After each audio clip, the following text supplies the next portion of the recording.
Hey, I am Carrie Kirk, and we're going to talk more about the Charlie Kirk assassination. A little bit about me. I've told you that I'm Cynthia Schiller. Carrie Kirk is a pseudonym, but I have a degree in criminal justice. I've taught criminal law and been a juvenile probation officer. So let's talk about this assassination. Charlie Kirk, he wasn't just another political figure. He was one of the loudest, sharpest voices in America conservative movement. His rallies drew thousands of cheering supporters and just as many critics. So on September 10th, 2025, during one of those rallies in broad daylight, Kirk was shot and killed in front of a crowd of 3,000 people at Utah Valley University. So the killing, it stunned the nation, and within minutes, graphic video of the moment spread online. Within hours, conspiracy theories were flooding social media feeds.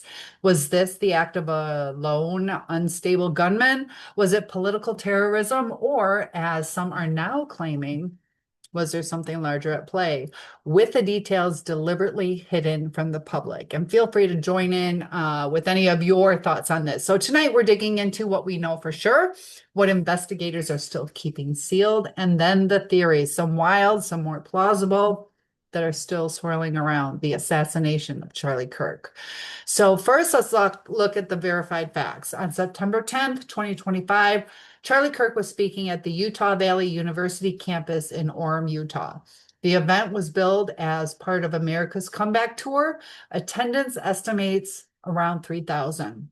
About 20 minutes into his remarks, a single rifle shot rang out. Cell phones captured Kirk collapsing on stage as a crowd screamed and scrambled for cover.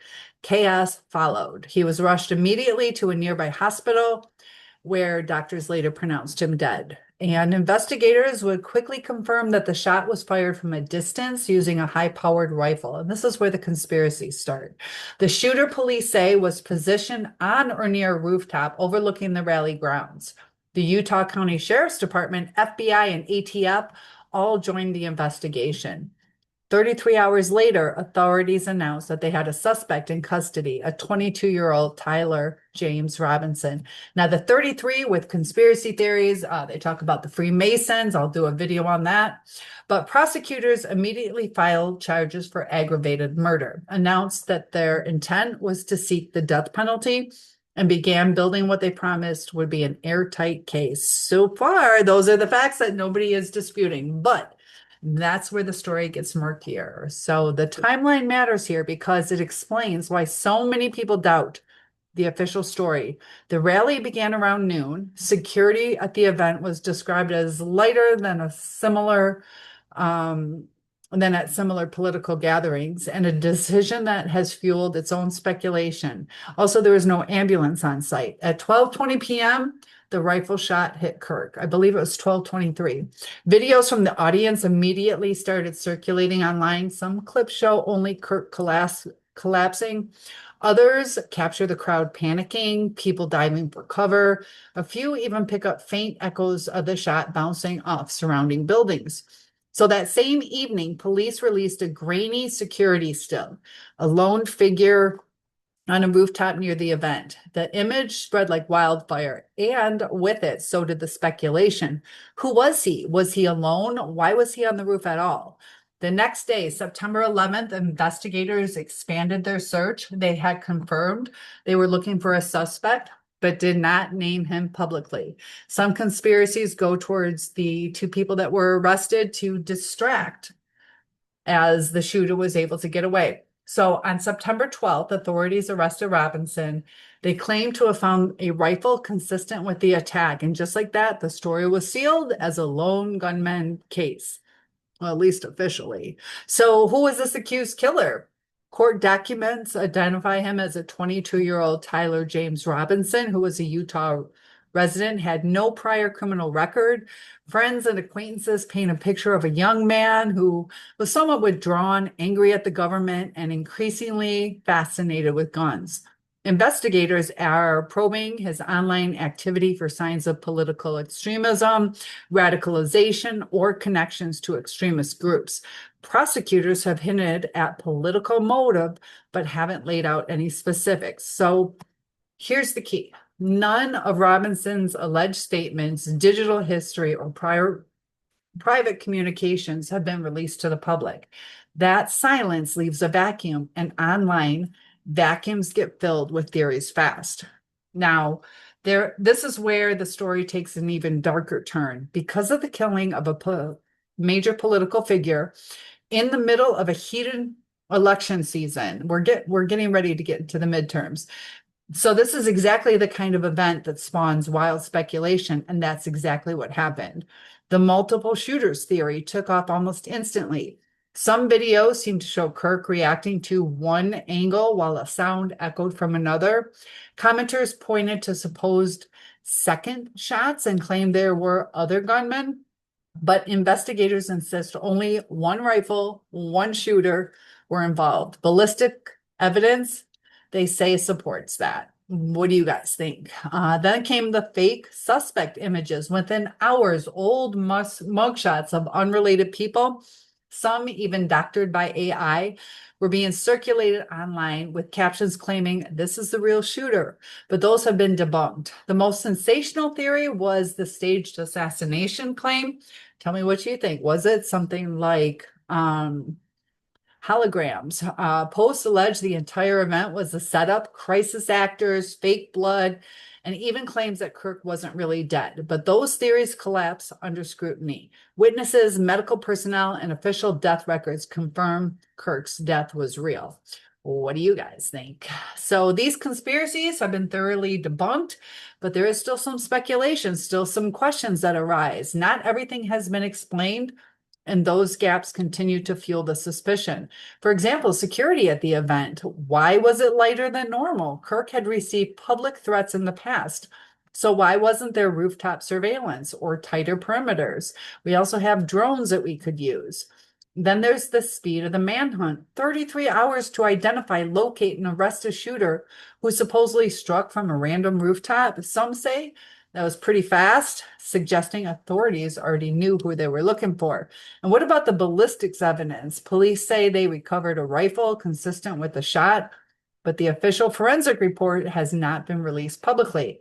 Is that normal procedure, holding evidence back until trial, or are investigators concealing details that don't light up? So finally, there's the question of motive. Prosecutors say they'll present evidence of premeditation, but so far there's no manifesto, no social media rants, no text messages tying Robinson's alleged actions directly to Kirk that have been shown to the public. And that silence is exactly what conspiracy theories use to fill in the blanks. So why are these conspiracies spreading so fast? First, because it was shocking. It was emotional. And when a high-profile political figure is killed, people look for explanations. Some are either in denial, they don't want to accept it. Some feel that, maybe we can't trust the government. What is really going on? And there are simple stories that spread faster than complex truths. So there's also political polarization. Kirk was loved by some, hated by others, and both sides jumped to conclusions. Supporters blamed political enemies, critics dismissed official reports as cover-ups. And then we have AI and deep fakes turbocharging this chaos. Fake images, fabricated police documents circulated before fact checkers could respond. Also, the speed of social media. Within hours, hashtags about multiple shooters and cover-ups were trending worldwide before investigators even held their first press conference. And that leaves us with some genuine questions. Was this really the act of a lone 22-year-old with no support network? Tell me what you think. Do you think there were more people? Or will the trial reveal some connections to extremist groups or silent backers? Now, his court date is supposed to be September 29th, which is in 6 days, 5.5. Why was the event security so thin? Was it a failure or was it a deliberate choice? When will the public see the full ballistics report? People are really confused about the size of the bullet that they're talking about. Could that have just been, stopped by his neck? Was there an entry and an exit wound? They're saying that it was stopped and saved other people. But does that make sense ballistically?